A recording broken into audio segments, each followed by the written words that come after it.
next time you meet me in Gate City. Oh, Cody Pope. I know Cody Pope. Our friend is Cody and we not having a good day. Smack dab in the middle of all that. That was beautifully said. And I love that you said when you have a microphone in hand. And we were able to do it. It's about just showing up.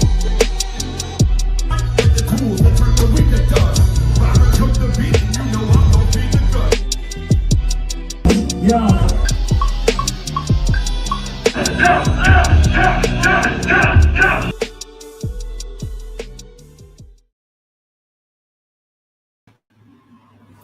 Thank you guys for tuning in to another episode of Cody Central. Welcome back, welcome home, welcome for the first time. If this is your first time, know that every night here is a little bit unique and a little bit different, and that's what always makes the adventure exciting. I see the chat is popping off already. Shout out to Jen, who's our first comment for tonight. Shout out to everybody that's here from Facebook, everybody that's here from YouTube. We got a really special one in store tonight. I want to kick things off one more time by thanking my friend Angela. She runs a business called Photography by Ann Rova. She was the second person to ever sponsor the Cody Central program. And so I'm going to take one more opportunity this week to share with you guys some of her photography and the stuff that she's got going on that helped make tonight's episode possible.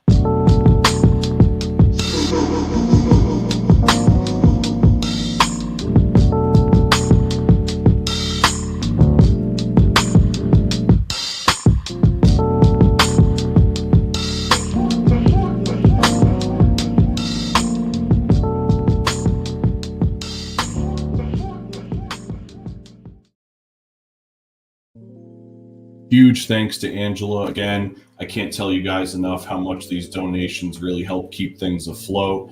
Shout out to my boy Jumptown in the comments. Let's go. Episode 1 of the podcast was my boy Adam Jumptown.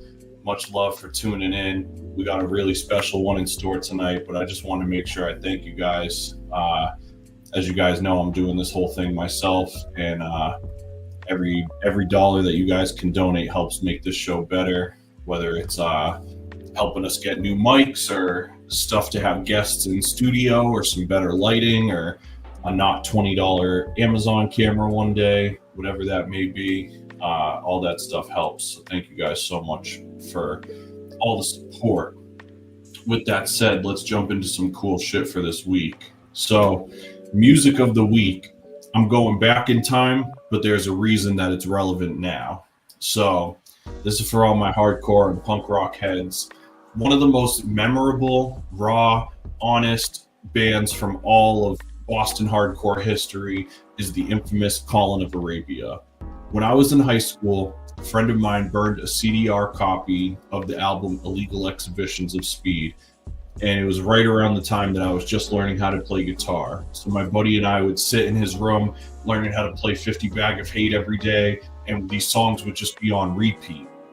As a kid who literally walked or skateboarded everywhere, whether it was school or work or whatever the case was, the song Every Day I Walk the Same Way Home just hit in so many different ways.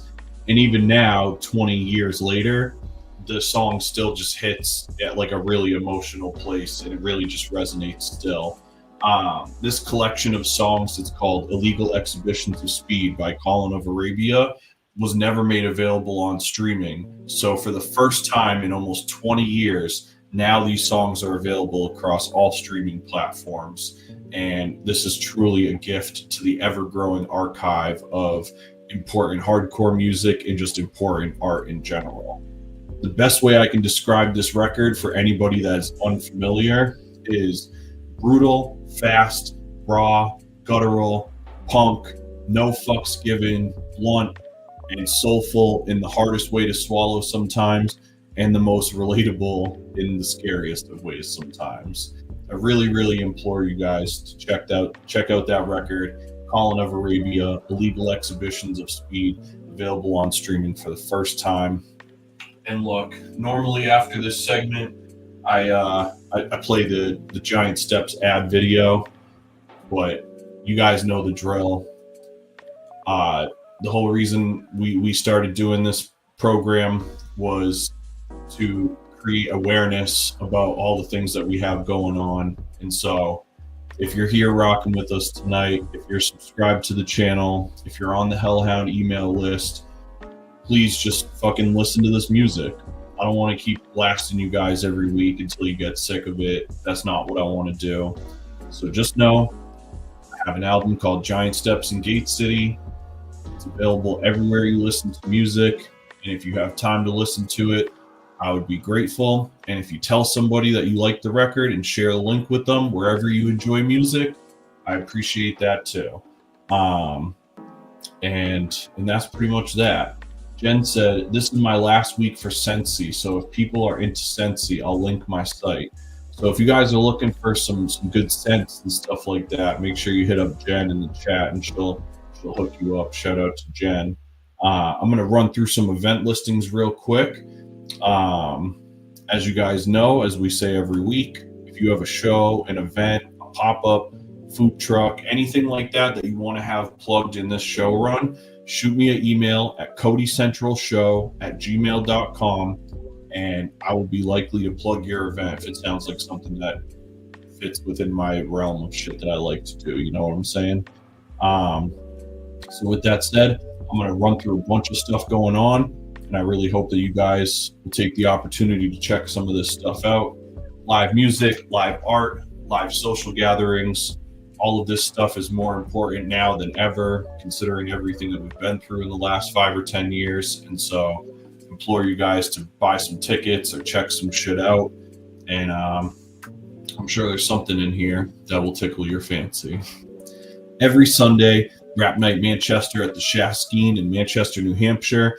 Literally every single Sunday, with the exception of maybe a horrible snowstorm or a super important holiday. Otherwise, Rap Night will be there for you. They have open mic ciphers at the beginning and end of the night, as well as artist showcases. It's $5 and it's 21 plus, hosted by the legendary DJ Myth, I9, and Sean Caliber. Every Sunday night at the Shaskeen in Manchester. Every Thursday night at the Laugh Attic, which is the upstairs at Strange Brew in Manchester, New Hampshire, there's a comedy open mic showcase hosted by Danny P, who was a previous guest a few episodes back. And they have open comedy slots for people to work out material. They bring in great comics as well.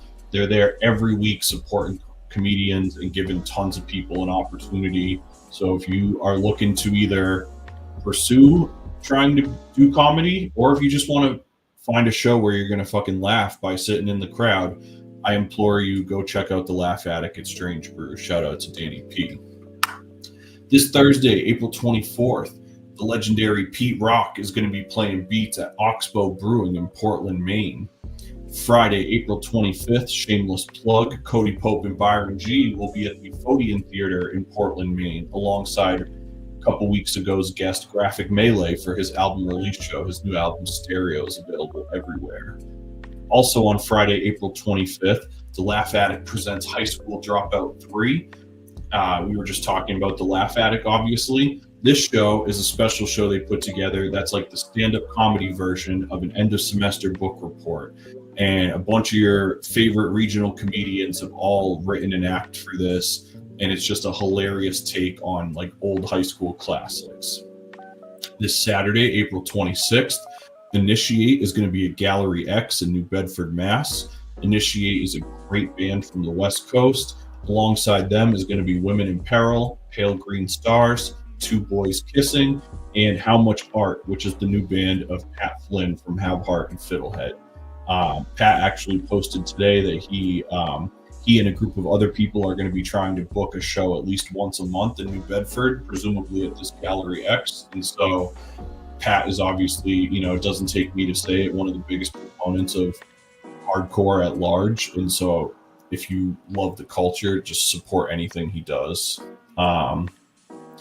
Friday, May 2nd, Sparta is going to be at Taffeta Music Hall in Lowell, Massachusetts. Saturday, May 3rd, Bad Bad Not Good is going to be at Roadrunner in Boston, Massachusetts. Also on Saturday, May 3rd, is the 4th La Espada Chopper show.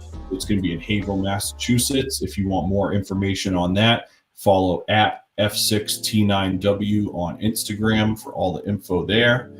Wednesday, May 7th, legendary comedian Mark Maron is going to be at the Music Hall in Portsmouth, New Hampshire.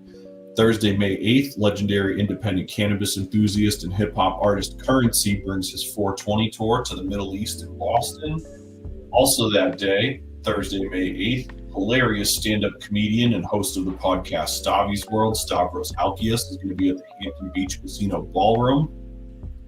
Friday, May 9th, Devo has their 50-year celebration at the MGM Music Hall at Fenway Park in Boston. Also that day, Friday, May 9th, Volley, Neurotic, Already Dead, and Basics Plus are going to be playing at Kodo in Salem, Mass. Those are a bunch of great regional punk, hardcore, and metal bands. Really worth checking them out on their come up. Sunday, May 11th, Baroness, the powerfully soulful and technical American heavy music band, is going to be playing at the Sinclair in Boston. If you are into like technical rock music, and that's like a layman's term way of saying it, but Baroness are really some of the most incredible musicians to watch ever. Monday, May 12th, one of the most prolific hip-hop artists of our time, Kendrick Lamar, is going to be at Gillette Stadium.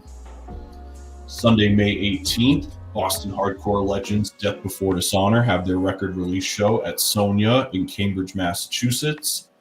Also on Sunday, May 18th, New York hardcore legends Cro-Mags are going to be at Alchemy in Providence.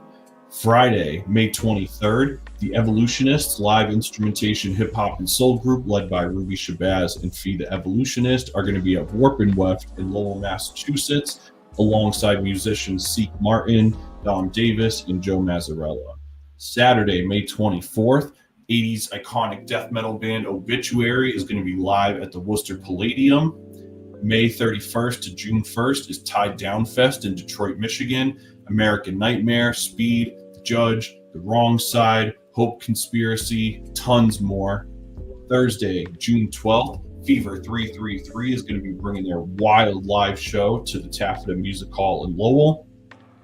Saturday, June 14th, Converge, Cave-In, and Defeater come together at the Brooklyn Monarch in Brooklyn, New York, for a celebration of life show for the legendary hardcore contributor Rich Hall, rest in peace. Thursday, June 19th, legendary hip-hop stalwart Rakim is going to be at Oxbow Brewing in Portland, Maine. Saturday, June 21st, Death Threat and Product of Waste are going to be playing a show at Alchemy in Providence. Thursday, June 26th, hip-hop artist Boldy James from Griselda Records is going to be at Brighton Music Hall in Boston. Also on Saturday, June 28th, iconic Canadian post-rock group Godspeed You Black Emperor is going to be at Roadrunner in Boston.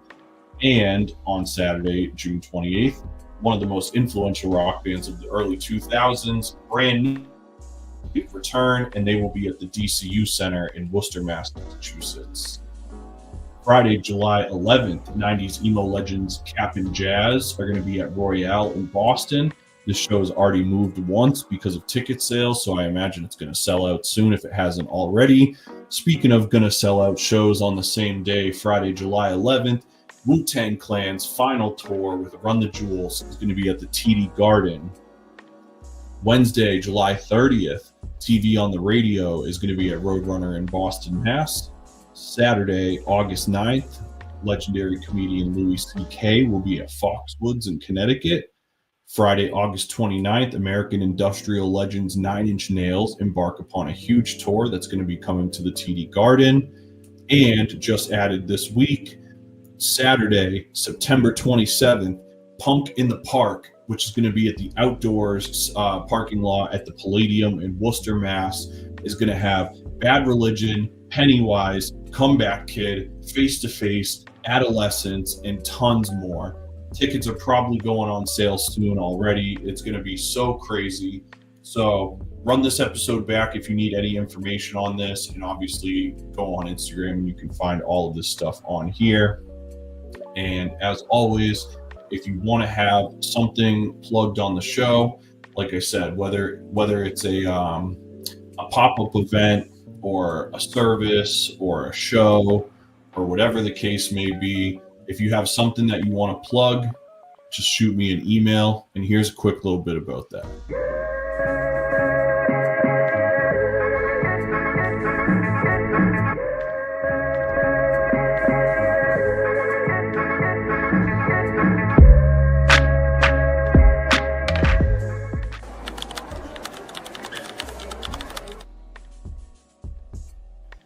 All right.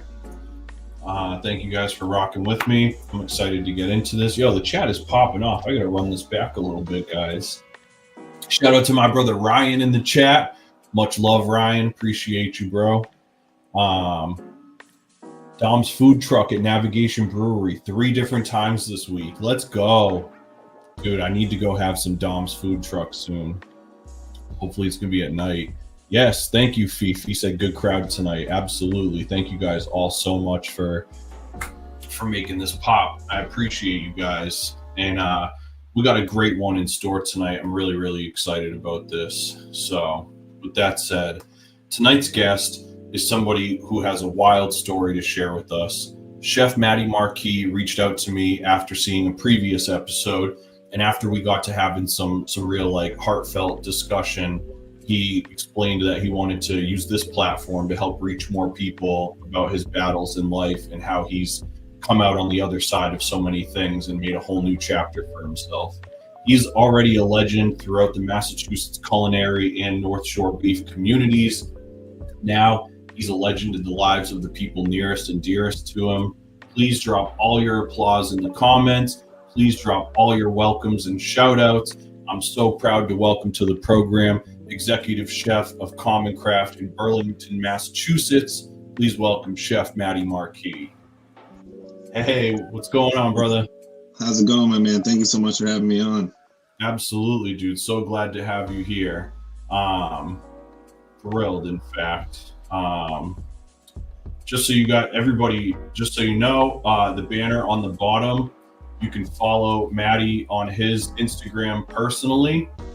He also is the executive chef of a restaurant called Common Craft, which is in Burlington, Massachusetts. You can follow them at Common Craft Hospitality. And lastly, Matty's asked for us to mention at mental_makeover, which is a 501c3 nonprofit organization based out of Salem, Mass. They're committed to kind of changing the way that people receive mental health education and just the stigma with mental health in general. So as we go through this thing tonight, if you're scrolling on your phone, throw some follows his way and let's keep supporting the movement. As you guys know, first things first, the Q&A is officially open for questions as long as we're live tonight. If you guys have any questions for our guest as the conversation goes on, put them in the comments and we're going to pop them up on screen and get them answered for you. So this is obviously like a little different than normal because for the last like 22 episodes, I've basically had to like go through my little black book and kind of like hit people up that I know and be like, hey man, will you come on my podcast and like da. And I've been really lucky that people were willing to come on and rock with me and help me like get this thing this far.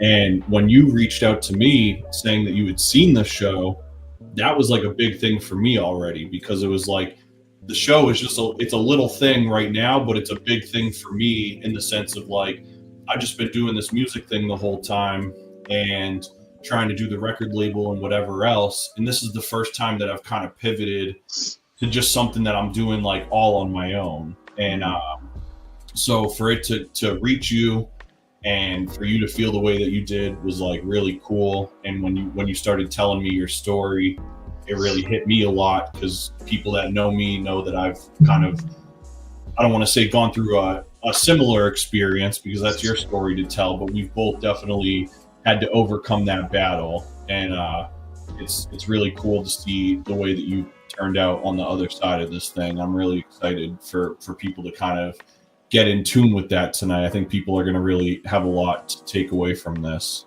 But the first thing first is I always like to kind of get a glimpse of how people got their footing in the thing that it is that they're doing. Mm-hmm. And so whether it's like their craft or their lifestyle or their art or whatever that is, when did you like first discover your interest or your passion for cooking, and how much longer was it after that it became your like lifeblood, so to speak? Yeah. So in high school, I went to Peabody High in Massachusetts, and we were really lucky to have this vocational program in the public school. So we didn't have to go to a different campus or anything like that, go to a different school. And I wasn't planning on taking any culinary classes. I was actually trying to take Greek class, and it filled up quick with upperclassmen. I ended up, my first class was bake shop, and I liked that a lot. We did Governor Deval Patrick's inauguration with like 700 petit fours. That was really cool. We got into a couple baking competitions. We got in the news, and I was like, all right, maybe I like this thing. And then I got into the cooking class, and I realized there's a lot more freedom, or I guess room for error in cooking versus baking. So I took all the cooking classes. We ended up doing some competitions. One of them was at Johnson & Wales. That was my junior year in high school. And when I went to the campus down in Providence, I realized like this is where I'm going to go to school for sure. And yeah, I mean, the rest is kind of history. I saw a lot of my friends trying to figure out what they were going to do in college, and I kind of struggled with regular academics in high school, paying attention, sitting still in class. I'm a person who likes to have my hands moving, doing things, creating. So once I got into the culinary classes in high school, I was like, all right, I'm a lot more comfortable here, and I feel good creating things. Damn, so you kind of just like almost fell right into the career path side of it. You know, that's funny because it was almost like trial by fire kind of shit, where it felt, you know what I mean? It was like, well, I got to do something, so yeah. You know. Yeah, at first, to be honest, I wasn't happy about when the guidance counselor said bake shop's the only thing left with room. I was like, bake shop? I have no interest in that. And then I fell in love. So you never know. Do you find yourself implementing a lot of baking into the stuff you do now, or is it mostly cooking because of the platform that you're in? Yeah, I think where I'm at now, baking takes on like its own program if you're really going to do it right. And at Common Craft, I don't really have that time or ability just yet. But it is something I like to dabble in here and there, throw a little special out there, you know, see if I can still do it. Hell yeah, that's awesome. Somebody in the chat just said, give that guidance counselor a little shout out. Amanda Blakely. Yeah, we went to high school together. What's up, Amanda? Who was that guidance counselor? That's a good, maybe Mr. Kroll. Mr. Kroll's the man. Yeah. That's dope. So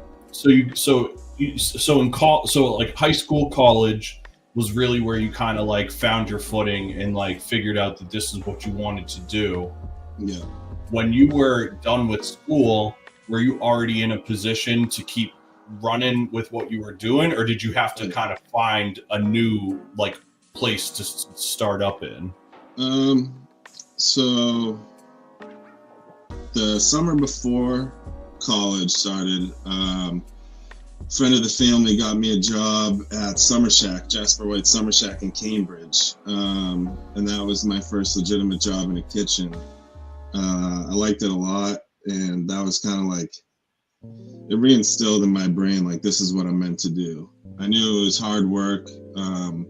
There was a chef named Chris Coombs who has a couple restaurants in Boston, really, really successful. He went to Peabody High, and I remember him coming and speaking to our class my senior year, and he had told everyone, it was almost like he was trying to scare everyone out, because he knew that you needed to really be passionate about it. So he said, you know, you'll never see your family, you're gonna work all weekend, you're gonna work holidays. I remember him specifically telling us about this like 70-inch TV he got in his spot and at home, and he had watched it maybe one time in 6 months. And I remember my classmates kind of like looking around like, why is this guy saying this? This sounds awful, I'm not doing this. But I had already got this little taste of like making people happy with the things that I had made. And that like lit this fire inside of me that I just wanted to keep chasing. So yeah, I mean, Summer Shack before college, and then throughout college I was working a really incredible spot called Julian's on Broadway in Providence. And the chef there, Mike Nice, he was incredible. He was I don't know, that guy was insane. He would like drop down and do push-ups in the middle of service, and it was an open kitchen. The vibe in there was incredible. We would do like 6 different specials every single day, so that got my brain working in a way that I didn't even know it could. Just constantly having to keep up with new ideas. And then once I graduated, I realized that I should probably get out of Providence because my drug use definitely was bigger than ever once I was in college. And I kind of told myself that it was a phase. This is what people do in college. It's just around everywhere. So I wanted to get out of Providence. And I went down to the Cape for a summer. I got my butt kicked down there. It definitely humbled me. I thought I was the man, graduated with my bachelor's, and I was the interim chef at that Julian spot after about 2.5 years. And I went down to the Cape and just realized, like, I don't know anything. You know, it's one thing to learn this stuff in school, to study it and take a test. And we did have practical labs where we're actually like cooking and designing our own menu, and there's a budget. So we learned a lot, and it was definitely valuable. But when you're actually, you know, doing 400 covers down the Cape right before the 4th of July, and that was a place where people were doing 3 to 5 courses more often than not. You know, I had never seen that many tickets at once.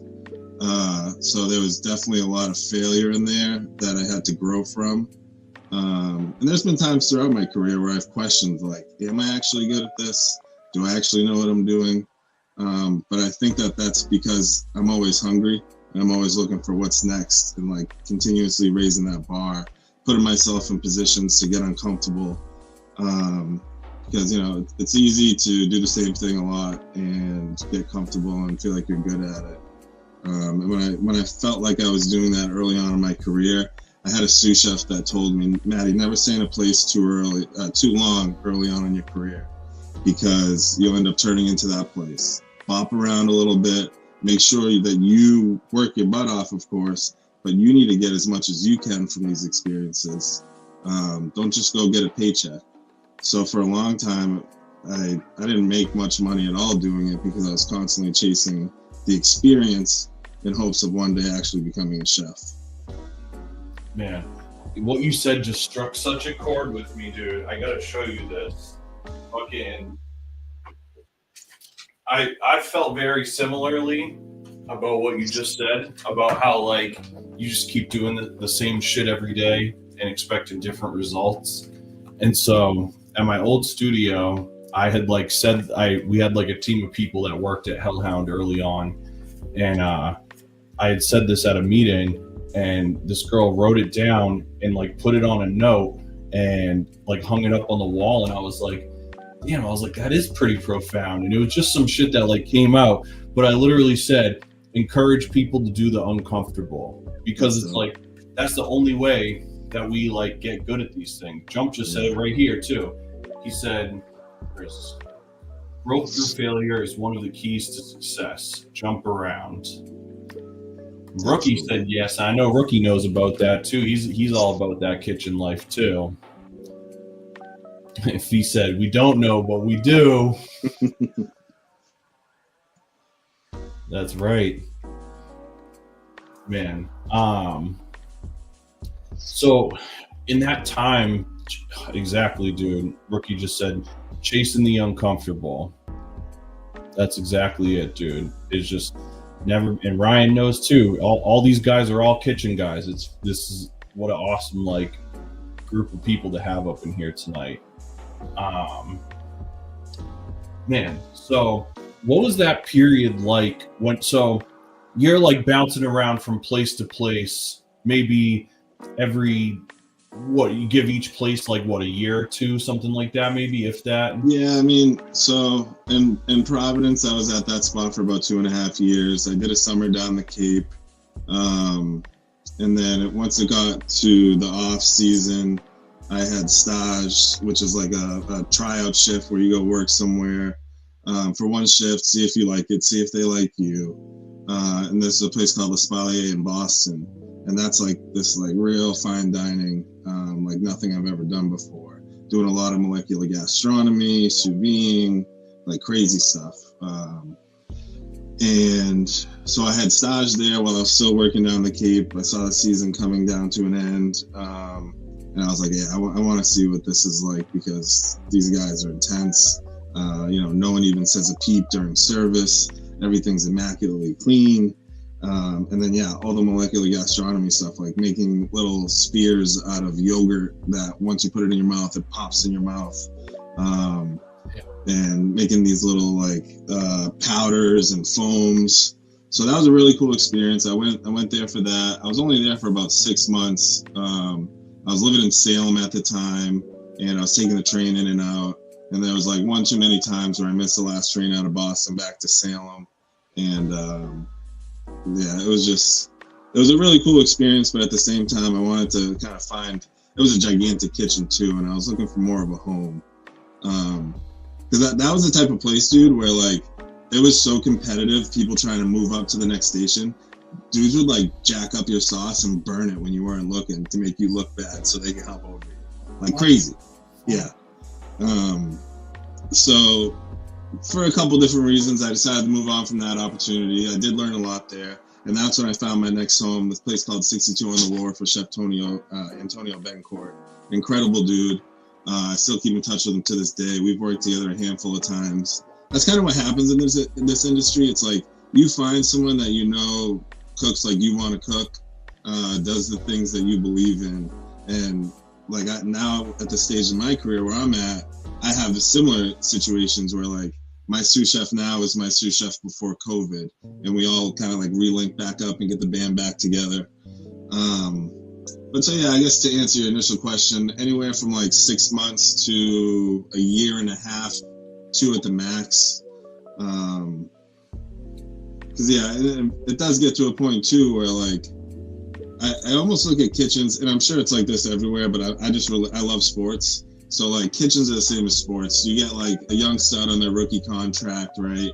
And you don't have to pay him too much. And then this dude just keeps improving. And then it gets to the point where you either pay him or he moves on because someone else is going to pay him. So I've seen that happen a lot in kitchens. And that's happened with me in my career, where eventually I got to the point where I was like, all right, I need to start making some money because $16 an hour just ain't cutting it anymore. Dude, that's what a trip. I'm still tripping about this molecular gastronomy shit, because it's like you see that stuff in like movies and like TV kitchens and stuff like that, but to think about actually doing it is like some whole other shit, man. Man, shout out to Leone in the comments, by the way, watching from the Philippines. But I wanted to ask you, so in this time period where it's like you're spending like 2 years from spot to spot, you're kind of waiting to find a spot that feels like home, but you also know that you like in your like mentoring, you know that you have to kind of like take these leaps. Does that fuck with your mentality when you're at a place? Like, are you at a place that you're like, oh man, like if I did stay here and compete with these people, like maybe my life would go this way? Or are you just kind of comfortable with that idea of being like, I just got to keep trying shit, and when it's right is when I'll park? It's a good question. I think a lot of the times I would like have things on a scale, and I'm trying to figure out what's best for right now, what's best for a year from now, 2 years from now, 3 years from now, 10 years from now, you know? And I think the fact that I spent so much of my early career not worrying about money, like I just didn't have a lot of money, and I was fine with that because I truly believed in myself that like one day someone's going to pay me. One day all this experience is going to be worth it, and I'm going to be able to like provide for a family maybe that I'll have one day. But you know, when you're a single guy in your early 20s, I don't know, you don't have that many bills, you know? So I always just try to ask myself, have I gotten everything I could out of this opportunity here? Is there room for me to grow in this job, in this company? Or, and if the answers were no to that, then it's probably time for me to move on, because if my head's hitting the ceiling, then it's time to go and keep climbing. And so you mentioned during this time that while you were kind of like bouncing from place to place, you were also kind of struggling with some of the habits that you picked up during school, and what you thought was a phase became a little bit untenable to grow out of quickly. How did that impact your experiences bouncing from place to place? Did you run into issues where addiction challenged your ability to do what you wanted to do in the kitchen, or did you always kind of have the ability to keep those things separate? Once I finally got sober, looking back, I was definitely sabotaging myself. I wasn't working to the best of my ability. Even that summer down the Cape, I remember the chef, the owner, specifically saying, it gets really hot in this kitchen. I know people like to go out and party in the summer, but don't do that. Like, don't come in here hungover, limping around. And he was right. It was the hottest kitchen I've ever worked in. It was like an old sea captain's house that they converted into a kitchen. Dudes are wearing shorts. I had never seen that in my career. I'm talking about, like, you take off your t-shirts, no chef jackets. It was that hot. And like, after service, this is gross, but we would like wring out our clothes and just everyone would run in front of the house, back of the house, go skinny dipping out on the beach because it was that hot. But no one could ever tell me anything. Despite, warnings of chefs or people close to me that kind of saw me always taking it a little further than everyone else, I just told myself, that motto, work hard, play hard. I was like, yeah, that's me. I work 60 hours a week. I'm going to go have my fun.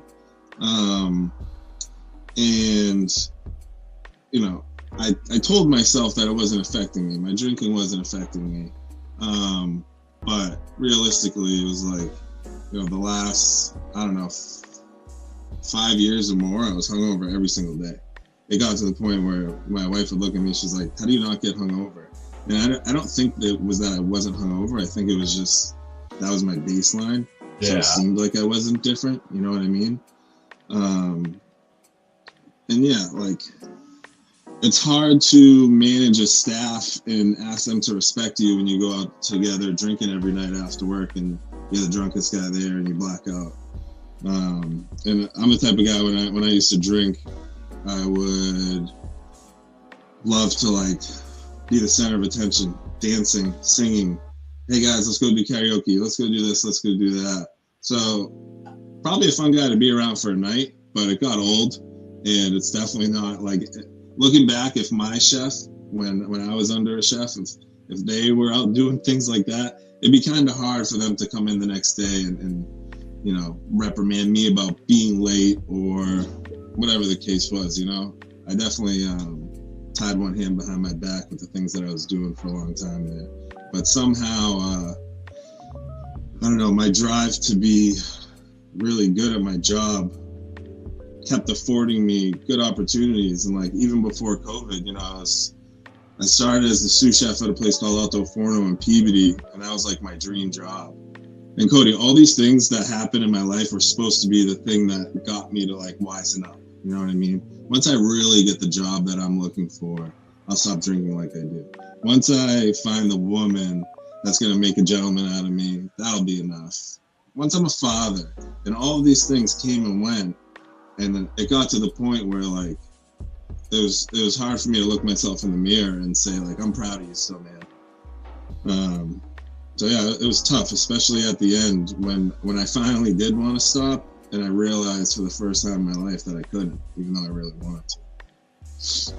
Did you have, so I know in my experience, I didn't have like a coming to grace moment necessarily, but I had like a period of events that happened, and like that period of events was like the first time that I had the cognition to be like, wow, like I'm not going to get out of this okay if I keep going down this road. Like I need to fix something. And that after like going through that period, I was able to kind of like, all right, let me close the book on this and like figure out a way. Did you have that same, like, did you have like a moment or something, like an experience that happened that made you be like, oh, I can't keep fucking doing this anymore? Or was it kind of like a gradual, just like exhaustion? It's gonna sound crazy, but I had like hundreds of the moments that you're talking about, whether it was like a DUI when I was 20, or I remember getting fired from a job when I was really young because I had been drinking for free and I just thought that was normal. Turns out I was stealing, getting into car accidents, waking up in weird places. Like all of those things would happen, and for like the next day or week or sometimes a couple weeks, you know, I'd straighten up a little bit. But I remember even like, I think I had like a month at one point. I got my license back. I got a car. Was feeling real good. I went and met with my friends I used to work with to do our normal night. But instead of that, like I ordered a water at the bar, and I'm like, yeah, look at me now, huh? Like I'm doing good. I got this under control. And then like a week later, I met up with the same friends, and we went and did karaoke. And I'm incredibly insecure without a drink in me, so I'll just have one. With a guy like me, there's no such thing as just one. Like my body has a different reaction to alcohol than normal people. Normal people can just have one. I've seen people like not finish a drink and think, what is that? And with me, I put one in me and like, it's like I'm off to the races. I don't even mean to do it. But next thing I know, I drink like 12, you know? So for me, all those signs that a normal person would have like made some serious life changes. Oh, and to finish that story, I ended up driving me and my buddy home from that bar that night, and I was going like 70 and 30, and I spun my car out like 6 times and hit a fence, and we were lucky that we were alive. It was a convertible. And somehow that car got back into my driveway, and then it died. And I remember thinking then, like, this is why I can't drink. This is why I can't drink. But again, even that lasted like another week or two. So that was probably in my mid-20s. And finally, you know, I started going to AA again. I tried AA a little bit when I was maybe 21, 22. But what I've learned in AA is there's some meetings with some people that are really doing the program as it's laid out. And there's some meetings where people are, you know, still sick and struggling. And just because you go sit in a circle and talk about your problems doesn't mean you're going to get well. So I went to a couple meetings like that when I was really young. I looked around. I said, I don't want what you people have. I'm probably just young. I'll figure it out. You know, fast forward to COVID, when COVID hit, right? I'm not working 60 hours a week anymore. I got nowhere to hide. I got no stress in my life, really. And I look in the mirror and I'm like, this is awful. Like, what have I become? This is just, I was struggling a lot. And it's also like my whole identity, my whole life was being a chef or being a cook and working. And now I'm not working, restaurants closed down, and I was like, who am I? Like, what am I even doing here? So I started to dabble in AA a little bit again. One of my close friends, Rebecca, she had told me about a meeting, start going to meetings a little bit. But then I got an opportunity to, and at that time I hadn't drank for maybe like 2 months. But I just supplemented with weed. So just like alcohol, weed's the same thing, gambling's the same thing. Anything that I start to do, I just overdo it. So now I'm sitting at home smoking so much weed that like my wife's trying to talk to me and I'm just like drooling on myself. I'm that high. And so I'm going to AA a little bit, and then someone contacted me. Well, I interviewed to be a chef at this bar. And then I realized, like, if bars get shut down again, I'm out of a job again. This is a little risky. And the guy had asked me, hey, do you want to oh, you ever think about opening up a roast beef shop? And I was like, dude, I love roast beef, grew up on roast beef. I think I could do something really cool with it because a lot of the people, like I have family that has shops. And it just seemed like everyone does the same thing. There's just a little room for improvement. Some people might, cook it a little better than others, slice it a little thinner than others. But at the end of the day, it's American cheese, James River, and mayo, right? So there's not that much variance in it. So I thought, why don't I bring like a chef spin to this thing? And that's going to be COVID proof because we can do delivery, we can do takeout. So I jumped on that opportunity. This dude Ramsey, shout out to Ramsey's in Peabody. He's an incredible guy. He changed my life, and he put the money in, and I did the work. I ran the store, that was like all of a sudden I go from sitting at home smoking weed, playing video games with no responsibility to now I'm about to run a business, and alcohol sneaked right back in. All of a sudden it's seltzers on the weekend. That's not too bad, right? I got it under control. And then all of a sudden seltzers creep into during the week. It's only Friday, then it's only Thursday. And then I'm drinking like 12, 15 seltzers. Now I'm drinking Fireball Nips again all the time. And about a year into Jamie's, my daughter was born. Not a year into Jamie's. My daughter was born in March and we had opened in November. And during this time, I'm like, on the outside, everything looks like I was crushing it, dude. Like Jamie's roast beef is on Phantom Gourmet, Wicked Bites. We got dudes coming in doing like YouTube documentaries and stuff. And it looked like I was crushing it. But on the inside, I was like empty still. At this point, I'm married to this amazing woman. I got a shop where it used to be called Pizza Lovers in Peabody on Margin Street. I went to that place growing up as a kid. And now I got my own shop there. Like it was all full circle. It was this dream. One of my friends, Sarah Sabino, this incredible artist, she made this beautiful mural of my brother on the wall. So yeah, let me say that. So mental health has been like a struggle in my life for a long time. And my brother battled it real hard. And when I was in college, I got the worst phone call in my life that my brother took his own life. And I knew he was like struggling, but I didn't know how bad it was. And I think he had that mentality like, I'm a man, I need to deal with this myself. I'll never forget the last day I saw him. At that point, he and his wife had split, and I went out to visit him in Weymouth. I remember thinking I was having a bad day because I missed the train to get there, and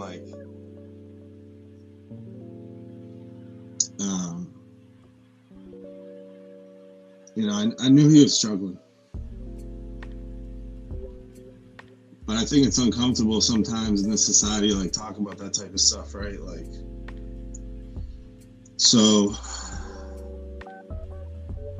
Yeah, I just kind of we hung out for a weekend. I went off, thought I was just gonna see him again, of course, and then I get a call when I'm in class from my father bawling his eyes out, and I had never heard my father cry in my life. So for a long time, I tried sharing Jamie's story to try to be a voice because I felt like if he didn't feel like he needed to go through that himself, that maybe he'd still be here. So, back to Jamie's, it's I'm living this dream, dude. I got my brother's name is a household name, and I wrote this story about him, and people would come in and read it, and it would deeply affect people. And it was just so cool to have that, and at the same time, at times it meant nothing to me. And I know it's kind of messed up to say, but I couldn't feel. I'd always wanted to be a father, right? And I couldn't even feel when I was holding my daughter, wow, this is the best thing in the world. I remember saying to myself in my head, maybe if I just smoke a joint, this would be even better. Like the way my brain was wired at the time, I always needed more. Nothing was ever enough. And logically, it didn't make sense that I was unhappy when I know I have like the most amazing life in the world. I have this opportunity with this sandwich shop to not only cook like incredible food, like we were so creative, dude. Other places, right, they're doing the three-way, and we would have like the full send, which was Taleggio cheese melted with black truffle aioli and pickled red onions and arugula. And at first people were like, whoa, what are you doing to our sandwich, bro? Like, who are you? This is sacrilegious. I'm like, hold up, I grew up in Peabody. James River is the best, I know. But there's other things we could do on a roast beef sandwich. So we would build it the same way, we'd have the onion roll nicely griddled, you get that crunch. So another thing that I decided I was going to do was sous vide the beef, which I don't know that many people that were doing that at the time. And that created like no room for error, right? Like some places you'll go and maybe they overcooked the beef a little bit, left it in the oven a little too long. Now you're getting some great beef. With us, it was sous vide, same temperature every day. So it was super consistent and it melted in your mouth. And then we do stuff like Boursin cheese with caramelized onions and spinach and this house dressing we would make. I made one called the Sorry JR, like Sorry James River, with house barbecue. And it was funny, dude, because like I'm sitting at home once I found out I had this opportunity, and I still had a bunch of time ahead before we were actually going to get going, get the space. So I'm sitting at home writing the menu with my wife, and we'd pop different ideas together and different names. And I really just thought about like, what are the best like beef or steak dishes that I ever had in my life or that I ever cooked in my life, and how can I make that into a sandwich? One of them we called the Mo Italian. That was like crispy prosciutto, melted burrata cheese, pesto. We cooked these baller porcini mushrooms and marsala with shallots and thyme. Like it was insane, dude. But yeah, so like all of the stuff was so cool, right? And just I'm getting so worked up talking about the food part of it too, because that was incredible. I had full creativity. We were printing money. It was insanely busy. On the day so we aired on Phantom Gourmet. North Shore Beefs has this beef tournament called Beef Madness every March. And we had been open for 4 months, bro, and we won that. Damn. Yeah. So on the same day, we won the championship, and we were on Phantom Gourmet that morning, which had always been a dream of mine growing up. I always watched Phantom Gourmet. It's probably since I was in like 7th or 8th grade. And it was just incredible. But at the same time, like, this is gonna sound real sad, and I'm gonna get open, but I would like go next door to the convenience store and grab a book of $30 scratch tickets and sit in the basement and scratch them while we were open. And like my whole staff, my team's upstairs busting their butts, and I'm like, I don't know, that's not enough. Let me gamble. And it wasn't for money. It was just for like some kind of rush. At that time, I was taking this stuff called Kratom, which is absolutely awful, but I didn't want to look it up. I just told myself, hey, it's at a convenience store. I'm not doing anything wrong. But, what started with like taking 3 of these little capsules of this stuff called Kratom because my back hurt and I'm stressed out and all this stuff. Now by the end, I was taking 60, and I'm taking Adderall that I'm buying off the, it's not my script of Adderall. And I'm drinking like 60 ounces of Red Bull a day. And to come down from all that, of course, I need to smoke a ton of weed and drink a bunch every night. And to answer your question, what was my like breaking point, or was it gradual? It was a breaking point. I finally told myself, because I had gone to AA a little bit, and I don't know. I was like, none of this is for me. Like, the world isn't for me. Because I have what on paper tells me I'm supposed to be the happiest guy in the world. But inside, there's this empty pit. And no matter what I try to shove in it, like superficial wise, nothing was enough. And on one Monday, I hadn't drank in like 2 months, and I drank, and I got into a fight with my wife to make sure I was really going to do this, and I took an Uber to Jamie's, and I hung myself in the basement. And I wrote a note before I did that, and I tried to explain it to my family that it wasn't anything that they did, that I just like wasn't wired correctly for this world. And because at the time, like when I hadn't drank in 2 months, I was like, okay, I took out the alcohol. Myself and other people have told me that that was my problem. And I hadn't drank alcohol in 2 months, and I was worse than ever. I was so restless. I was so irritable. Like, so I did that, and I just was like, yeah, this is it for me. And somehow, like the next day, I woke up, and that was when I finally reached out for help. That was like the first time I had hope, in I guess a very long time.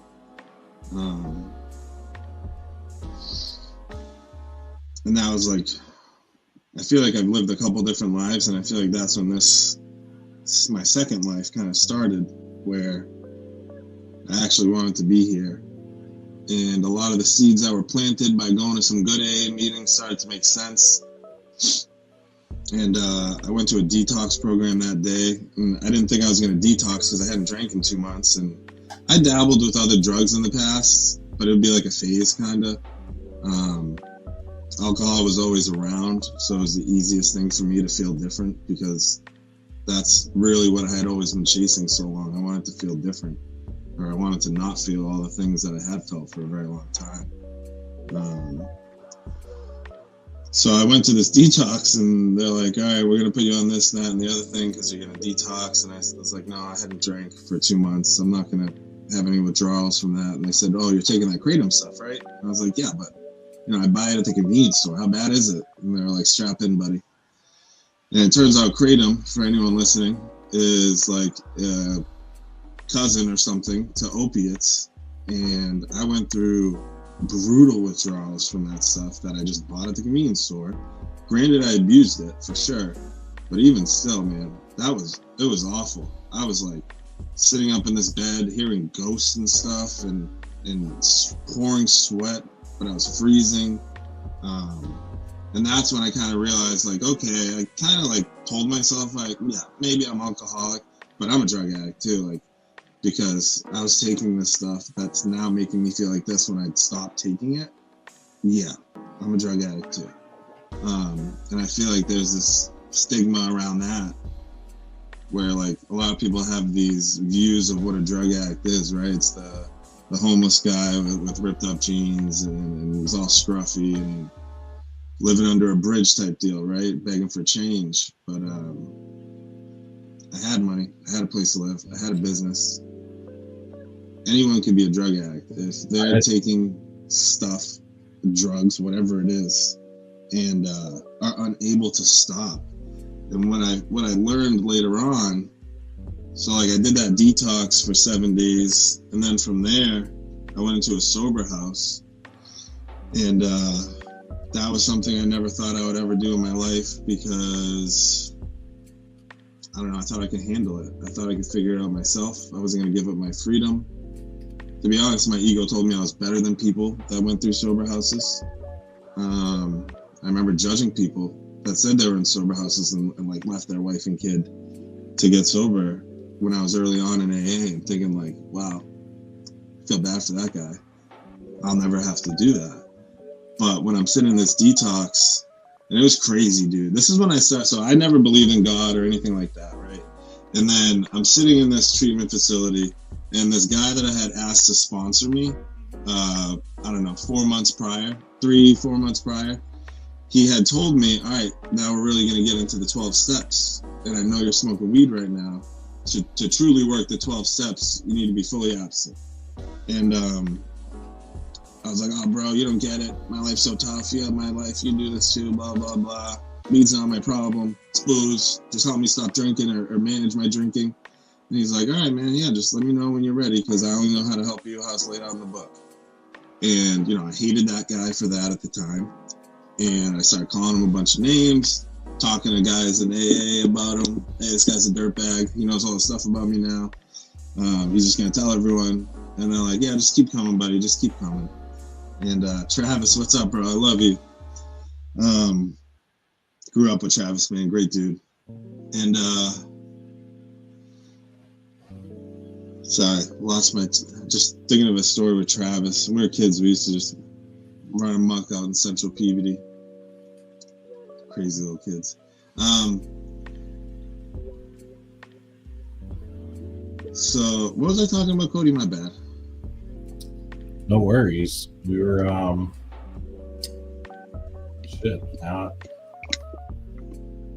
all right. So this guy, right?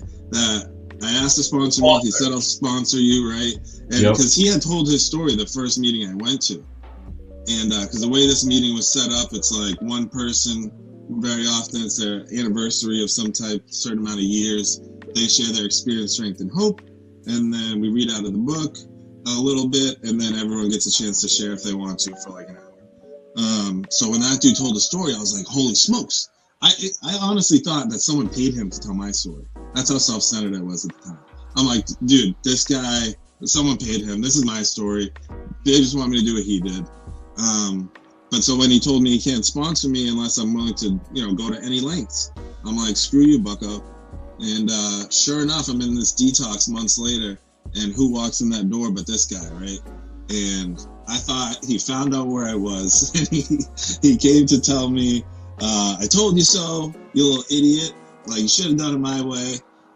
But it turns out that this dude just has like a monthly commitment at this detox program where he does that same thing. He comes once a month, he shares his story, hoping to, maybe light something in someone else, and at the very least plant a seed. So that dude shows up, and I'm like, oh God, here we go.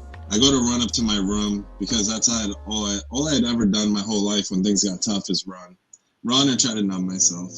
And but I don't know, something clicked differently at that like in that week period where I'm like, you said you're gonna stop being like this. I promised myself that I was gonna do things differently because I felt like I had a second chance at life, and I can't just keep doing the same things that I'd always done. At that point, I had 32 years of living this way, right? And look where that got me.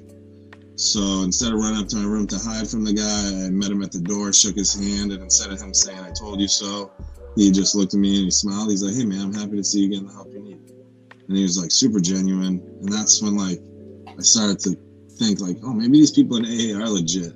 Because for a long time, I was just trying to poke holes in their stories. Like, there's no way this stuff works the way you guys are saying it works. And he was the one who said, hey, shameless plug, my sponsor just opened up a 12-step sober house. And if you're looking to do something maybe different with your life, and he's scanning the room, but he locks eyes with me when he's saying that. I'm like, I hear you, dude. So I went to that sober house, tried leaving the first night, tried leaving the second night, telling myself, maybe I don't need this, maybe I'm not alcoholic. Like, my mind is crazy, dude. It'll tell me the craziest stuff to try to get me back to comfort. And luckily for me, there's a great group of guys in that house. The guy that runs the house, it's called 412 Inc. So anyone's interested in sober living, it's nothing like I thought it was. I thought I was going to go into this rundown, dirty apartment thing, and there'd be needles on the floor and dudes fighting all the time. And it was immaculately clean. Dudes have chores every single day to make sure it's immaculately clean. And I needed that. I needed that structure, right? Because I don't know. I was constantly living in the moment for so long that I didn't know how to see outside myself and start to do things differently, start to care for other people. And I do think I was a caring person at times. But if it came down to me or you, it was always me. And unfortunately, that was for anybody at the time. So that sober house, once I learned how to sit still over the weekend, which is what the guy told me to do. He's like, you need to learn how to sit still with yourself. And that, as simple as that sounds for a guy like me at the time, that was a nightmare, dude. I was crawling in my skin. But luckily, you know, the guys in that house, they're like, yeah, dude, us too. But we stuck through it, and it gets easier. And I stuck through it, worked the steps. It was my first real introduction to the steps. And that's what, like, these little things that happen along the way. And then as I started to, like, open my mind to the possibility, maybe there's some type of higher power out there. Like, I wouldn't say God for a long time, but I was like, all right, maybe there's something out there, because, I don't know, all these things can't be coincidences, right? And that's when, like, my life began to change. And luckily for me, I had amazing people at Jamie's at the time that held down the fort, kept the place open for, like, gone for like 2 months, maybe 2.5 months. And yeah, the fact that they afforded me that time to, like, really focus on myself, I'll be forever grateful for all those people. Yeah. So what was the experience like after that time period of so, you know, obviously that was a huge step, having to, like, finally allow yourself the grace of time to go into a house and get the help that you needed. And so when you came back out of that, what was it like going back to Jamie's? What was it like looking at the future? What was it like looking at yourself? Did you feel like you had that ability to look at the man in the mirror and be proud of him, or did it still take more work after that? Like, no, I mean, at that point,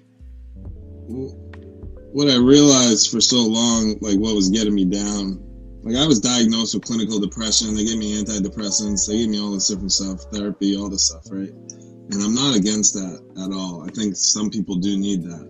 But for me, what made me that way was just my guilt. I knew the way I had lived for so long, constantly picking myself over everyone else, that I, like, made myself depressed, right? And I tried hiding the things that I did from people for a long time, but what this program showed me is, like, I don't have to shut the door on the past. I don't have to run from it. Like, what I now choose to call God, but I'll say a higher power. Some higher power out there gave me another chance at life, forgave me enough for all the things that I did, and still told me, hey, dude, you're worth it. So on here. There's more for you to do. And that kind of, like, so the fourth step and the 12th step is writing down a whole lot of stuff about myself, taking a personal inventory. And then the fifth step in that is reading it out loud in front of someone else and to my higher power, whatever my higher power is. Get to the seventh step is essentially giving all of that away.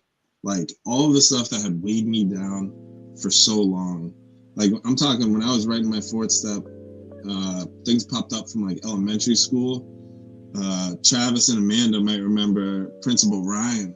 I was writing a resentment on this guy. He was a principal, and he reamed us out in the gymnasium because we were throwing snowballs at each other's faces and stuff, and one kid got hurt. And this dude pops up. So, like, stuff from way back from elementary school that I don't even realize I'm carrying for so long. And the biggest thing that taught me was, like, I felt like I didn't belong here because I didn't know how I was ever going to possibly make the rest of the world conform to how I need them to be to make me okay. So I'm not going to fight that battle.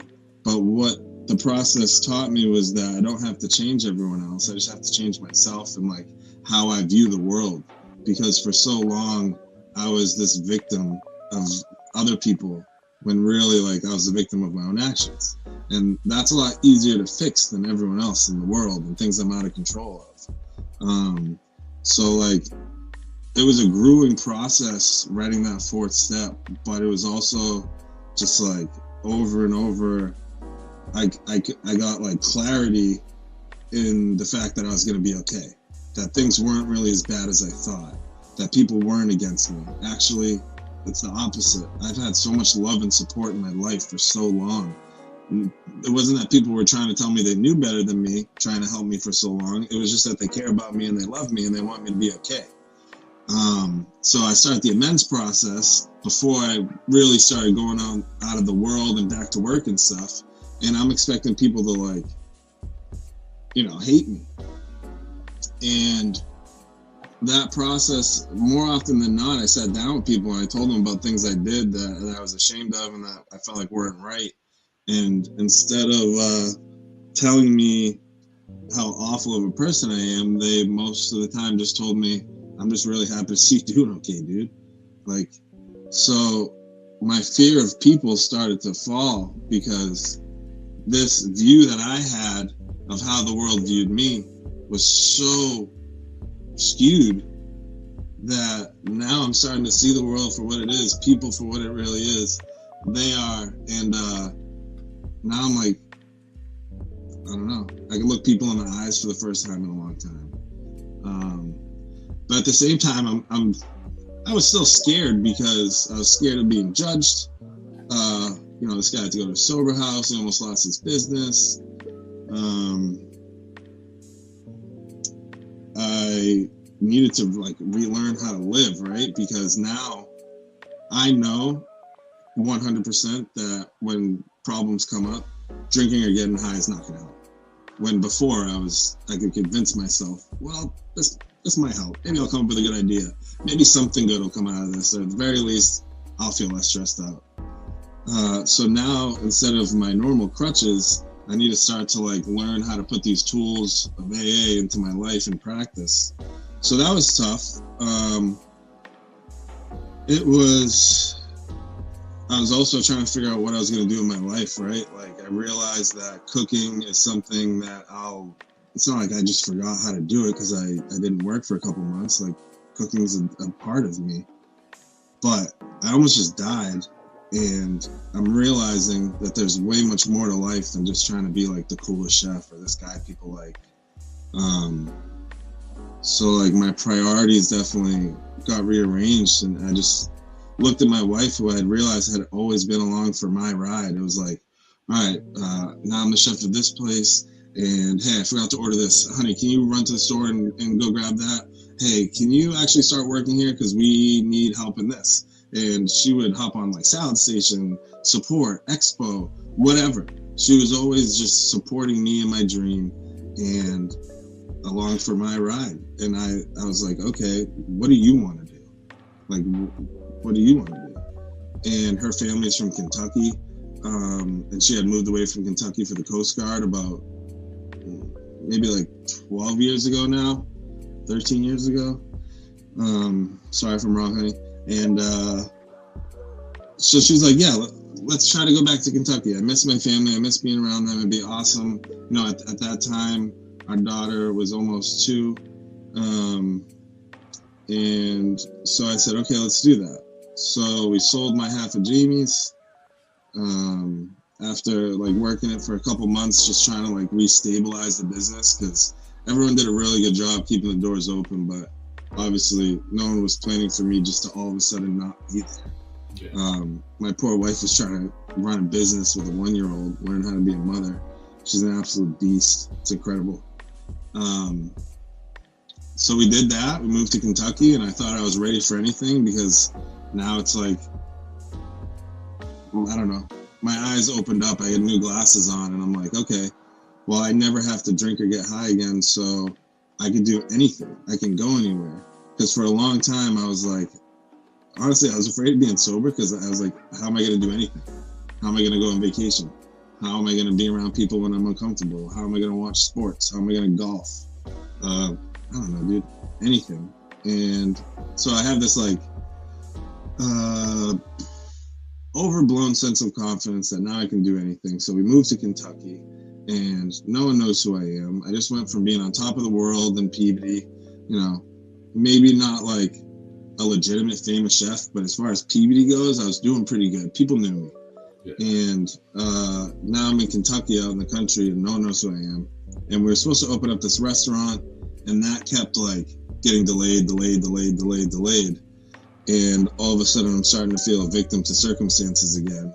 And not being around the same group of people that I got well with, that were doing the same things, that had the same struggles that I did, all of a sudden I plucked myself out of that group where I was right in the middle of this network. Now I'm just going to go do it out in Kentucky. And I wasn't ready for it. And, you know, I was 6 months sober. I was trying to learn how to live again. And I just thought that I had to make this grand amends to my wife. Like, I will do whatever you want. But looking back now, I wasn't ready for it.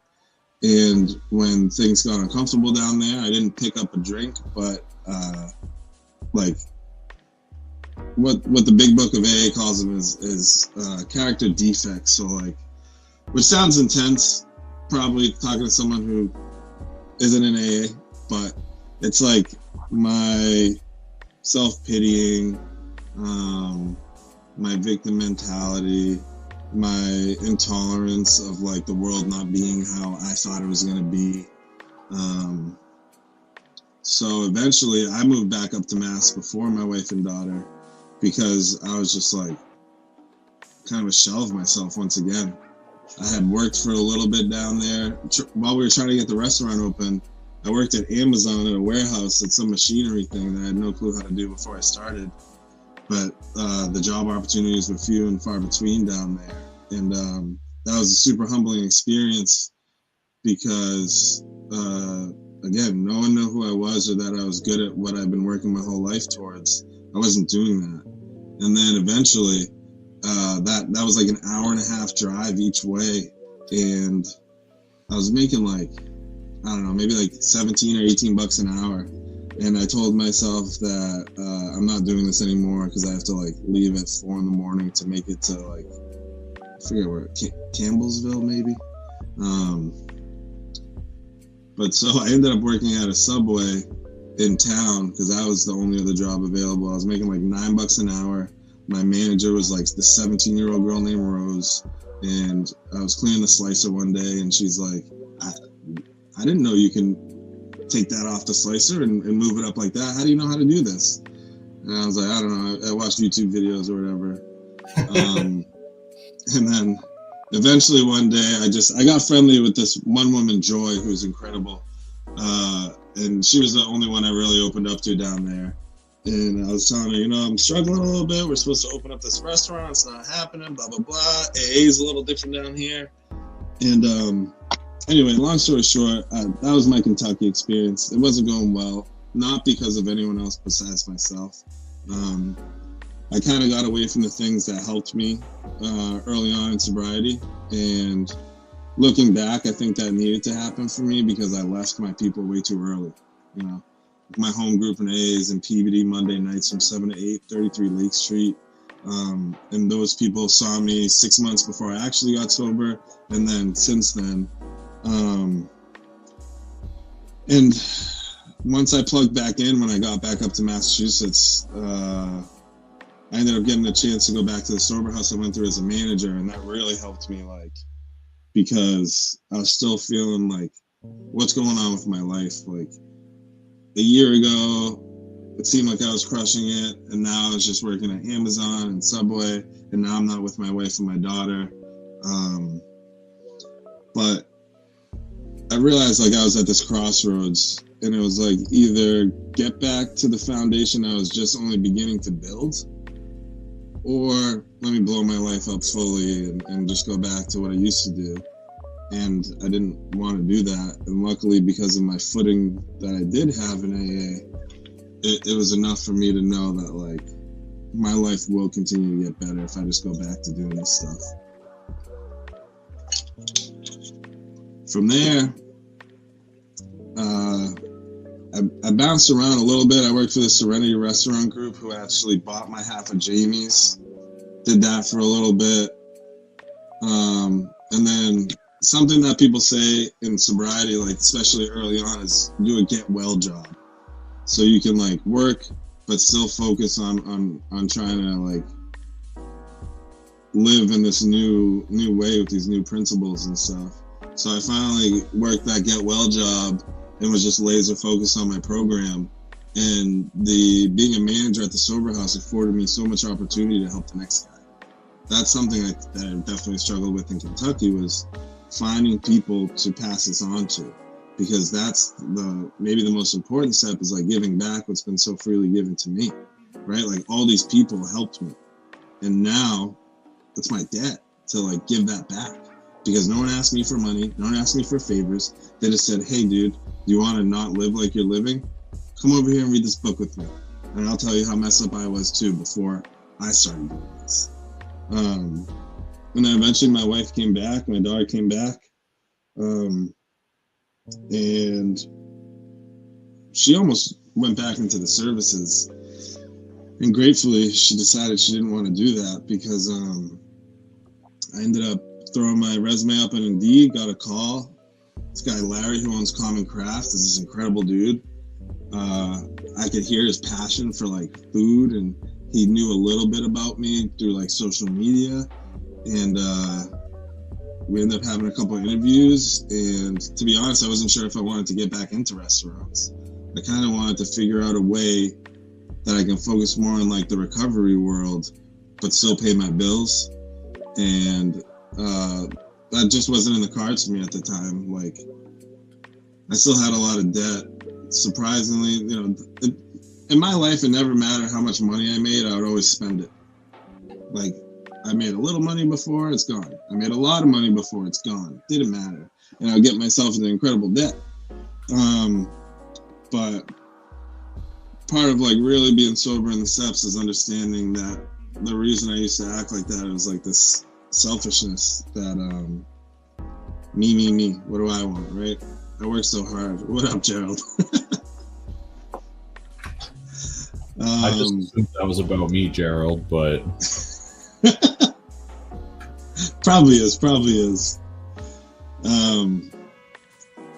But yeah, so I got this call from this dude, Larry, and I didn't think I wanted to be in restaurants, but Larry seemed like a different type of cat. Like the way that he talked about what he expects from a chef, it wasn't just like, hey, yeah, sign your life away to me, work 70 hours a week, and I'll pay you. It was like, I told him how important my recovery was to me, how important giving back is, how important having time for my family is, like wanted to watch my daughter grow up. And he's like, yeah, you can do that here, absolutely. And you know, I've been there a year and a half since, and everything that he told me in those first interviews has been true. Beyond what I even thought, because people always tell you what you want to hear, right, early on. And then you start working for them, or you get into whatever relationship it is, and then kind of like backs off a little bit. But I'm still in this honeymoon stage with them, and it's been really cool to. It's really the first time I've been a chef sober, because when I was at Jamie's right after the sober house, I still did. I don't know. It was really difficult, and I was still trying to learn how to live this way, right? Where I have uncomfortable conversations with people and try to coach them up, instead of just like what I used to do is passive aggressively, just like kind of like watch them fail, expect them to know what I'm thinking in my head. And when you're not thinking like me, I'm just going to fire you because you're not worth it. Like, that sucked, dude. And now I don't know, I'm in this awesome spot where like I actually get a chance to apply these things in my life, where I have a lot of conversations with people, and even if they're not comfortable, I can look myself in the mirror and be like, no, I'm really trying to help this person. Whether they're going to continue working at Common Craft for a long time or not, I want them to leave there and say, no, I worked with Chef Matty at Common Craft. That team's incredible. They work like this. This is how they did things. And look what I learned. You know what I mean? And let that person progress. And before, it was almost like I was gatekeeping. And I'm like, no, I don't want you to get too good, because then maybe you're as good as me, and that's weird. I need to be the man. So just stay down there, you know? And now it's about bringing people up. And I think that I have the healthiest and happiest staff I've ever had in my career. And that's because I've learned how to be an actual chef versus just a creative, good cook, you know? And that's huge in and of itself right there, because it's like, I can parallel that to music, where it's like, there's people who play music and then there's musicians, you know? And so it's like, I imagine there's people who can cook that call themselves chef, and then there's people who chef and understand the culture of how to sustain a kitchen and like all of the livelihood within it. Yeah, so that's wild, man. So now that you're kind of on this path right now with Common Craft and getting the family back in Massachusetts and getting yourself stable and all that, do you have any sort of like long-term plan or long-term goal from here on out, or are you still kind of just taking things as they come? Yeah, so part of the reason that this job excited me, one of the things Larry said in the interview process is that he's been looking for the guy or the woman to be the chef that can take the company to the next level. So he had visions of opening up more restaurants. He just never found the right chef. So my goal has been to bring up the guy that's my sous chef right now so he can be the executive chef and move me up to culinary director so we can continue to grow the company. We have a second location opening up in South Boston on Old Colony Road, which we're super stoked about. It's going to be a beautiful building. It's a brand new building, has like luxury condos above it, really cool space. And we're able to take some of the things, because Common Craft opened up right in the thick of COVID. And we're able to take some of the learnings from that restaurant and kind of like revamp it for our second location. So yeah, as far as my career, Larry's a really smart dude. I want to stick with him, and I want to be his guy to open up things that he wants to open up. And then maybe one day to really get in such a good spot with him that maybe I have an idea. And he's like, yeah, dude, you helped me open this thing and that thing and that thing that I wanted to do. I got you on this one. Let's hear it. Because the idea of being a culinary director, to not have to like, I mean, I don't cook on the line as much as I used to because we have such a good team now. But like the thought of working from home once or twice a week versus being in the restaurant for 12, 13 hours with my family is a dream of mine. Our son is going to be born tomorrow via C-section, which is incredible. There was a time, dude, where I didn't know when I was going to see my daughter again, and like to have my wife say, I want to try to have one more child was just like such an incredible gift. And I know that she's ready for him to be born too. And we can't wait to meet him. Our daughter's 4 years old now. She has so much personality. She's this beautiful, she's like all the best parts of both of us put together. And just like how my wife has raised our daughter is just so beautiful, because the first 2 years of my daughter's life there was trials and tribulations, and we were tested 100%. But to see like how loving and caring and kind our daughter is so beautiful. And she keeps talking about how she can't wait to meet her baby brother and share her toys with him, and it's just so crazy, dude, like that this is my life now. When we bought a house in December, and that's something that I never thought I was going to do, because like I said, no matter how much money I ever made, it was like I spent it. It was almost like I was allergic to money. Like, I need to get this away from me. Money in, spend. Feeling. And to be able to actually sit down, write a budget with my wife, follow that budget. I used to say this thing, and it's gonna sound so dumb, but I would literally tell my wife, like, she'd be like, this is gonna happen if you do that. And I would say, that's future Matt's problem. As if it's not me. Like, I was so disconnected from the future or caring about anything else. I would say, that's future Matt's problem.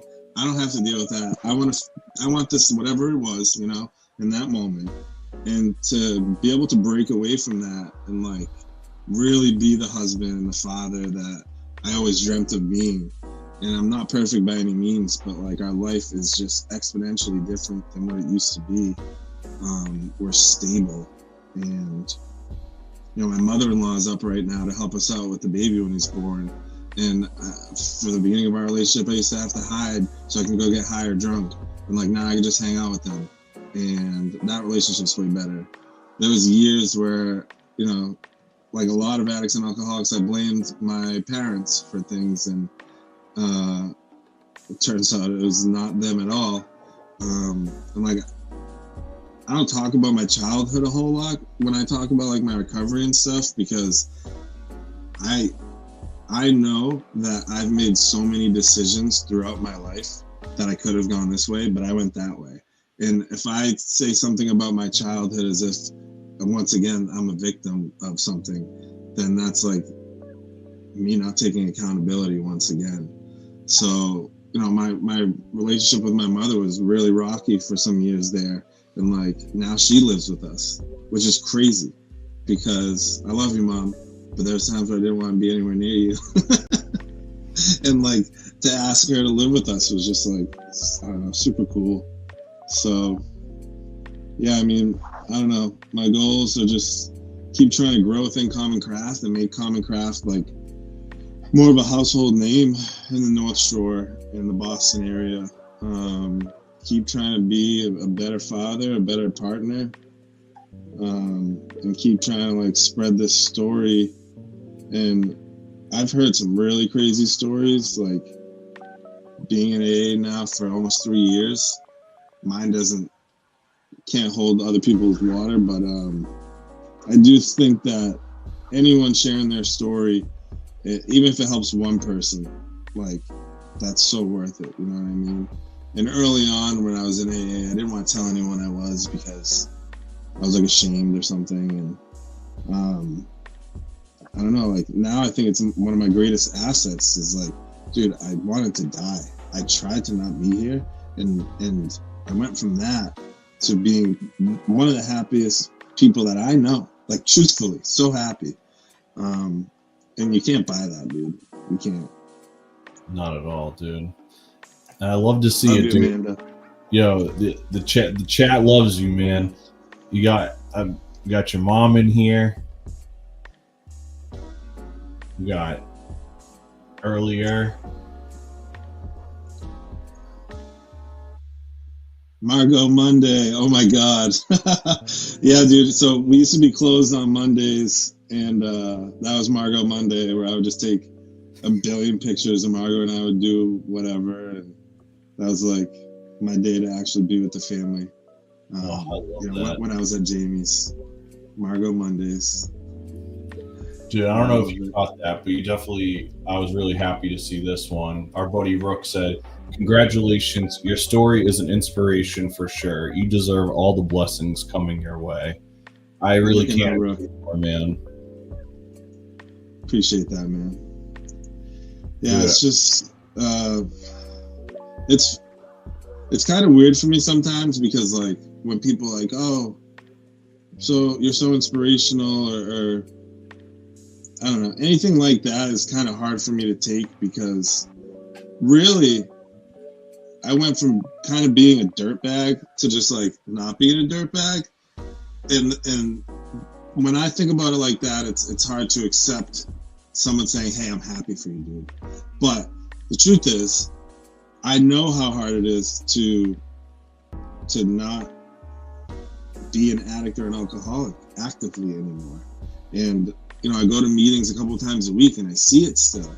So, like, it is incredible that people do recover.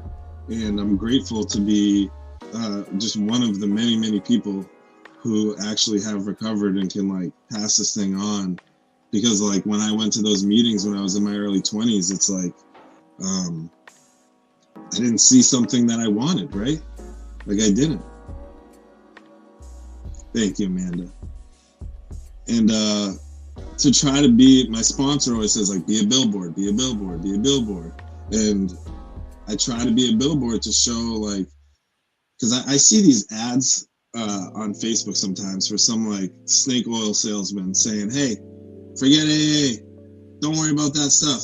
Just listen to what I did. Listen to me, I'm muscly, I'm handsome. Do what I do, just subscribe $100 a month and I'll change your life. And it's like, dude, no, that's not it. And like, I would never ask for anyone. I would never ask anything from anyone like this. That's the reason why the program that I'm a part of is so amazing, because no one's asking for anything. They're just helping each other.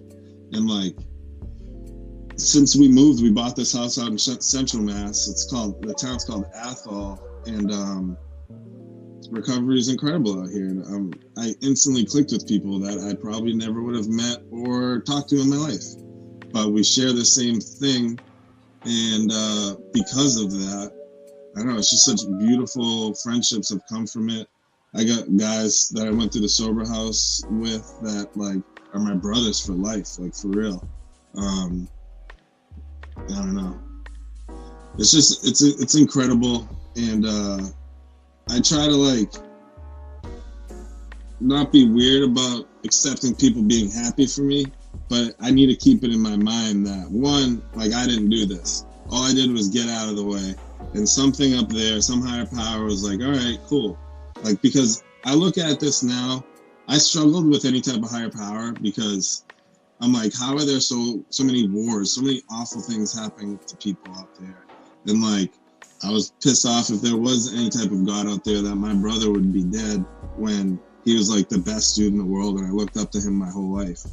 But the way I look at it now is you remember those books where like you can switch or flip to a certain page depending on what path you take? Oh yeah. That's the way that I look at what I choose to call God, my higher power. Is like, we all have these paths that we can take, and some of them bring us closer to our purpose. And I believe my purpose is to like help people and be a light. So for a long time, when I'm choosing the selfish option over and over, I'm straying further and further away from my purpose. Like, I do think that we have free will.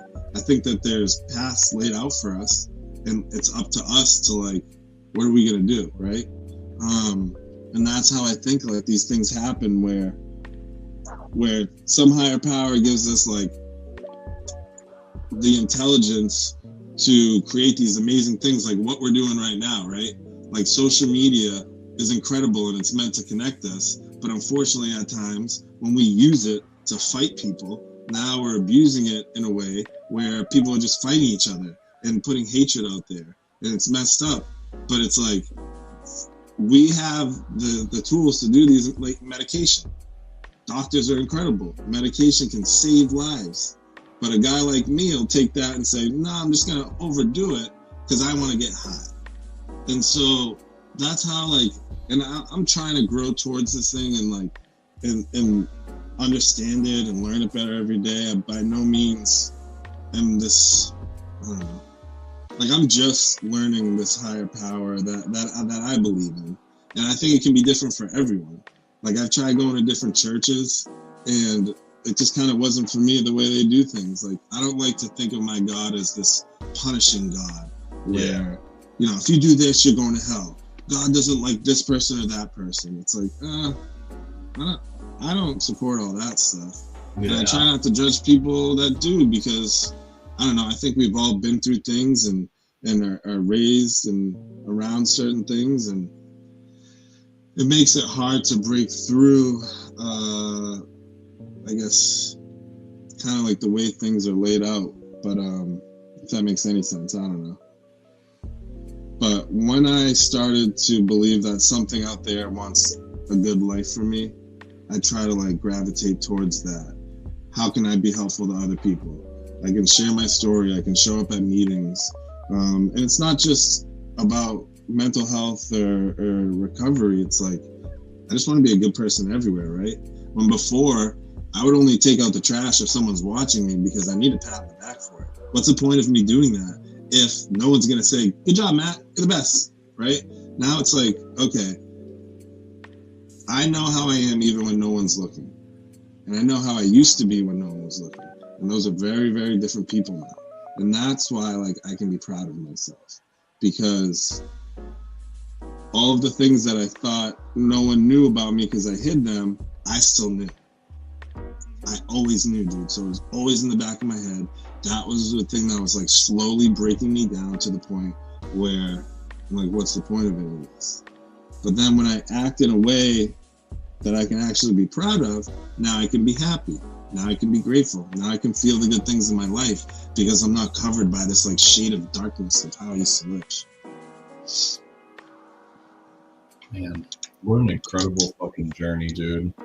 I can't thank you enough for like being willing to share so much of this story. You know, it's like such a roller coaster that you've come out the other side of, but I think it's like so important for people, you know, kind of like what you were saying. It's like, it's important for people to see an example of coming out the other side, you know, because it's like, even somebody like myself, like I've been fortunate to survive addiction, and I'm fortunate to like be here and create a life for myself, but I am by no means an example of being able to set a good standard for other people, as I'm still navigating a lot of why I went through the things I went through anyways. And so even to somebody like me, it's like people look on the outside in and they think that, you know, because I do the music thing or have the studio or whatever, that I like have this shit figured out. And it's like, I'm further away from figuring it out than most people would ever know.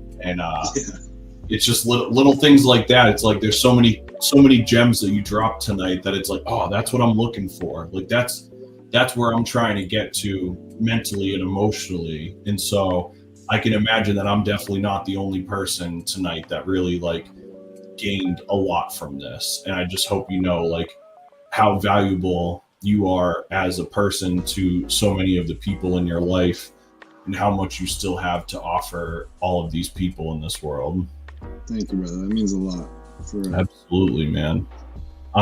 So hopefully I feel like you'll have a gem for us. As when I like close out an episode, you know, obviously you've dropped a lot of gems, right? But if there was a piece of advice that you had to give people that you felt was most indicative of what you've been through yourself, what advice would you give people to remember you by?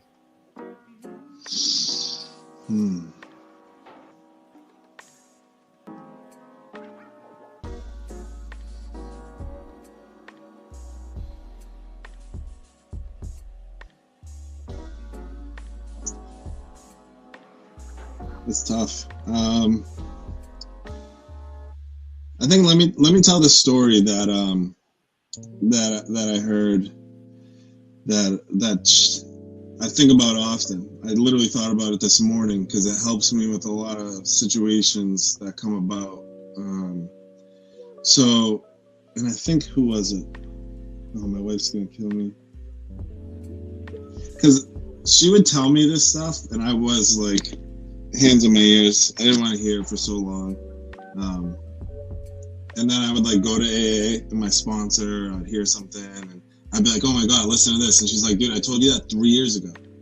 You just weren't listening. But sometimes for a guy like me, I need to hear it from someone else who's like literally in my shoes, like knows what I'm feeling. But yeah, so one of her favorite like philosophers or something, I can't believe I can't think of it. So there's this Chinese farmer, right? And he doesn't really have anything to his name. He works on someone else's farm, just for like room and board type deal. And he has his son working with him. And one day, all of the horses that were like on the farm he's working for all ran away. They got out, and everyone in the village is like, hey, that's awful, dude. Like, we're really sorry for you. What are you gonna do? And he's like, well, I don't know if that's awful. And everyone kind of looks at him like, it's clearly awful. And then a couple days later, I'm sorry. There was one horse that ran away. And then a couple days later, that horse comes back with a pack of wild horses. And now all of a sudden, this guy's come up on all of these horses, and everyone in the village is like, oh my God, this is incredible. Look, you're so lucky. Look what you have now. And he said, I don't know if it's incredible. And so once again, everyone in the village is like, this old man's just like, he doesn't get it. And then his son is tending to the horses because this old man can't do it all by himself. And his son falls off one of the horses and breaks his leg. And now he can't walk around. Can't be helpful at all with the horses. Everyone in the village, once again, this is so awful. What are you going to do? I don't know if it's awful. And at this point, everyone in the village is kind of like, this guy's smoking something different. And then a couple days later, the army comes to take all well-enabled men out to a war that they're most certainly going to die in. But his son can't go because his son had broken his leg. And I try to keep that in my mind when, like, I'm so certain a situation is going to be this. This is so bad. I can't believe this is happening. And then that takes a guy like me, and I can spiral if I don't try to, like, grab myself and say, hey, this has happened before, dude. This has happened before. Like, you thought this was going to be bad, and look, this beautiful thing came from it. So I guess the short of it is just, like, try to zoom out a little bit, because when I zoom in so close and all I can see is this problem, like, I can't see the big picture. I'm not even capable of, like, leaving my mind open to that maybe something's going to be okay, right? Maybe something beautiful can even come out of this thing. And you know, life gets crazy and we have these struggles, and I talked about how good my life is today, but also at the same time, like, I struggle with things too, for sure. I'm not perfect in my program. I'm not a perfect husband. I'm not a perfect father. I get frustrated. Sometimes I lose my cool. It's just so different than what it used to look like. But I think now I try to, like, look at everything. I used to look at things like, this is happening to me. Why is this happening to me, right? Now I look at things like, this is happening for me. This is an opportunity. I don't know for what. Maybe for me to grow. Maybe for me to put myself in an uncomfortable situation again. I can definitely learn something from this. So instead of thinking that things happen to you, think things happen for you. I like that. That's powerful, man. What a great way to send this out, dude. I seriously cannot thank you enough, man. Like, this was such an impactful conversation. Thank you to Jumptown real quick for the kind words. You gentlemen are both great in your own craft. So excited for what the future has in store for both of you. Thank you, man. Looking out, Jump. Much love, yeah, man. I mean, for real, dude, like, you creating this platform and doing this all by yourself and just, like, trying to make it happen, trying to be a platform for whether it's artists or entrepreneurs or people that are just, like, deep into their crafts. You created this thing to make stuff like this happen. Thank you. I remember showing my wife an interview, one of the ones that I was watching of yours, and I was like, I need to get on with this guy. Like, this guy, like, is a really good person to his core, and I feel like we would have a great conversation. And she's like, well, do it. Figure it out. Make it happen. And, you know, that's when I hit you up, and here we are. So thank you for making this possible, bro. Dude, I'm so glad you hit me up, too, because, you know, it's like there's so many things that we related on, and there's so many things that I, like, gained from this at the same time, where it's like, I kind of, like, going into it after we talked, I was like, oh, okay, we've got, like, some parallel experiences. This is going to be cool. But then it's like, as I hear you tell the story, it's like, no, dude, you've, like, gone around the track and, like, have shit to share. Like, yeah, and it's like the comments are saying it too, man. Shout out to my buddy Jay. I love you, Jay. He said, thanks for speaking so openly. Difficult to speak on our struggles, and being able to be open on it inspires others to be open. Absolutely. Thank you very much. Got a comment from Jim here. Your inspiration to help others in your truly caring way is commendable. It is absolutely something to be proud of, man. Happy to hear that, Amanda. Love you. Thank you, Rook.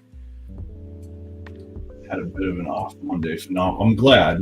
You know, Mondays are always I feel like Mondays are really like a tough day for a lot of people, and people in that Monday to Friday grind. It's like Monday, it's like it either sets the tone for your week, or it sets you back so far that you have to pull yourself out of it. And so I like doing this show on Monday nights, because I feel like it's like a look. Today probably sucked for a lot of us, right? Like, a bunch of us were anxious, a bunch of us were tired and hungry and sore and whatever. And so it's like, let's just come together tonight before we all call it a night and, like, get these things off our chest, take something in as well.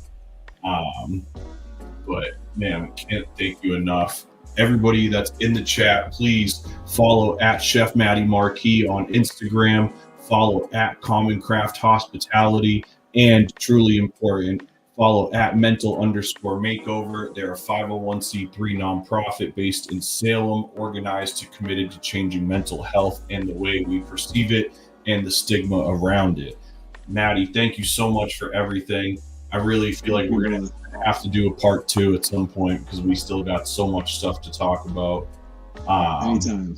But I know you got a busy day tomorrow. I'm so happy for you.